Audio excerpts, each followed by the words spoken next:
Selamat sore pemirsa, di sela-sela waktu sore Anda, kami hadirkan 3 berita terpilih hari ini terkait penanganan pandemi yang terangkum dalam Kilas Nusantara edisi COVID-19. Pemirsa, salah satu upaya utama yang tengah digencarkan untuk meredakan pandemi adalah vaksinasi. Hari ini di Aceh, Presiden Joko Widodo melakukan peninjauan proses vaksinasi dari rumah ke rumah. Kegiatan vaksinasi seperti ini dilakukan untuk menjangkau masyarakat secara lebih luas. Peninjauan vaksinasi juga dilakukan oleh Gubernur Jawa Barat Ridwan Kamil di Kabupaten Bogor. Kang Emil memperingatkan tetap ada batasan kapasitas di tengah relaksasi dalam berbagai sektor selagi target vaksinasi belum tuntas dicapai. Dan vaksinasi juga memungkinkan dibukanya kembali sekolah-sekolah atau dilakukannya PTM secara terbatas. Di Kendari, Sulawesi Tenggara, pemerintah setempat menyebut semua jenjang sekolah telah menggelar PTM terbatas dengan 3 klasifikasi. Berikut laporan berita selengkapnya.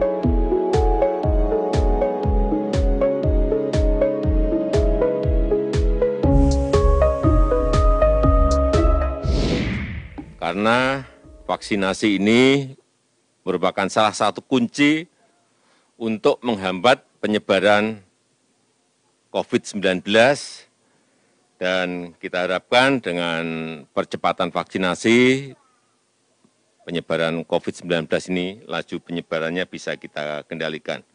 Dan saya berharap semakin banyak masyarakat yang divaksin akan memberikan perlindungan yang maksimal pada kita semuanya, dan kita memang harus mulai belajar hidup berdampingan dengan COVID-19 karena memang COVID ini tidak akan hilang secara total dari negara kita.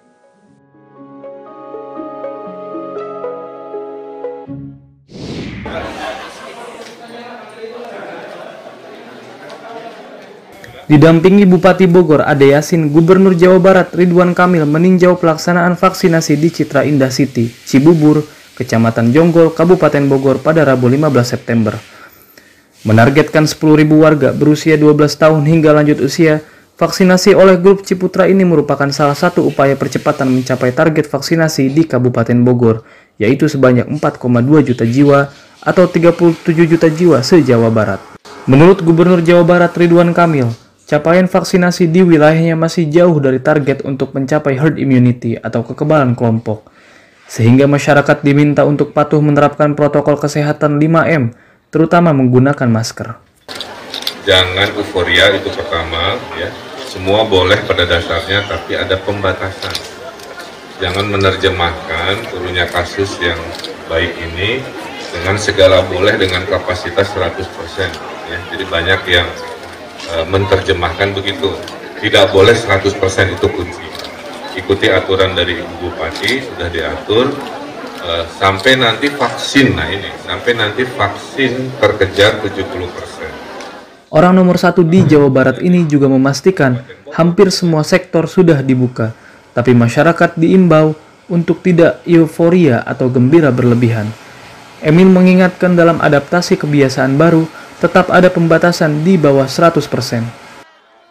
Sementara itu kasus COVID-19 di Jawa Barat mengalami penurunan. Jumlah kasus pekan ini mencapai 6 ribuan, sebagian besar menjalani isolasi mandiri, dan 1.500-an dirawat di rumah sakit.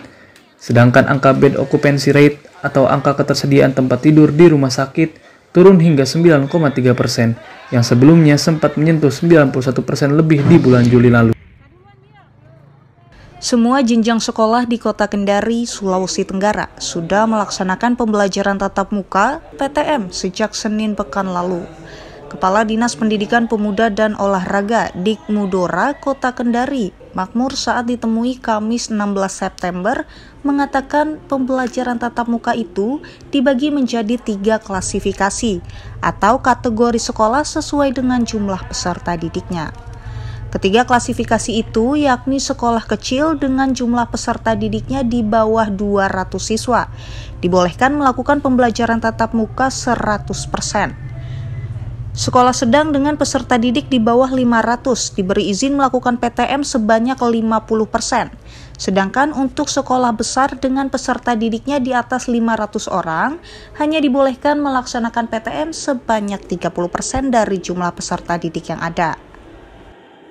Saat pembelajaran tatap muka, kalau yang sekolah kecil kita izinkan 100% mereka peserta didiknya masuk, kemudian yang sekolah sedang tadi itu 50%, kemudian sekolah besar itu sampai 30% saja mereka masuk, jadi ada pergiliran.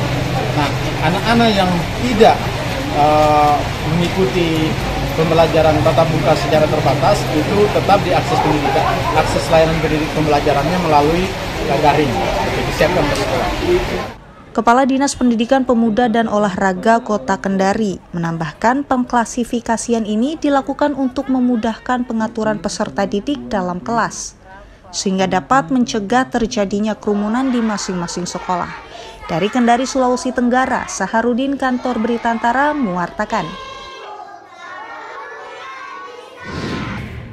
Pemirsa, tentunya tidak henti kami ingatkan untuk segera mendapat suntikan vaksin COVID-19 supaya terlindung dari paparan virus SARS-CoV-2. Tetap jaga protokol kesehatan, mengenakan masker, rajin mencuci tangan dengan sabun, dan menjaga jarak. Tayangan Kilas Nusantara kembali hadir pukul 20 malam nanti. Sampai jumpa.